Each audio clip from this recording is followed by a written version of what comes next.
আপনারাই তো ভালো ছিলেন, আমরা পড়ছি বাট্টে। পোলা পাইনের ডিউটি, কুঞ্চি পাই আছে বিউটি। পটের বেলা পাবজি খেলা, টুস্কির লগে চ্যাটে। পড়ালেখা ঠন ঠন ঠন পার্কে যায় ডেটে। পড়তে যায় না, মরতে যায় নায়ক নায়িকার পাঠ। চিপাই চাপাই রেস্টুরেন্ট আর ভিআইপি ফেলাট।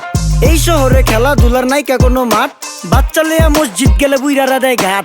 যা খাইতাম খাঁটি জিনিস, কেউ যাইতো না ভেজালে। আগের মানুষ সরল ছিল, থাকতো না কেউ ক্যাচালে। নাস্তা খেলে চলেন নানা লয়ে জায়গা হোটেলে। কি করতাছে নাতি বউ, ওঠে নাইকা সকালে। ঘুম থেকে উঠতে উঠতে সর্বনিম্ন 12টা। হোটেলে যাইয়া গামু সবজি দিয়া পরোটা। কারে কেমনে টুপি দিয়া নিজের বেলা বড়টা। কি করতাছে সালমায়, আপনি গো সালমায়। সুখ পেয়া ভুলা গেছে আল্লাহর নাম তাই ঘুমায়। ব্যালেন্ডারে মশলা বাটবো তাও দেহি ঝুমায়। সুখে থাকতে ভূতে কিলায় পেট নিয়ে এসে চুমায়। নেচা নেচা টিকটক করে হিন্দি গান শোনায়। আমগো সকল মাখালারা সাত সকালে উঠতো। হাঁস মুরগি গরু ছাগল কত কিছু পালতো। ঘর দুয়ার পরিষ্কার কইরা ধান নিরে রাখতো। পুকুর ঘাটে গোসল করতো, কল চেপা পানি লইতো। পাড়া পুতা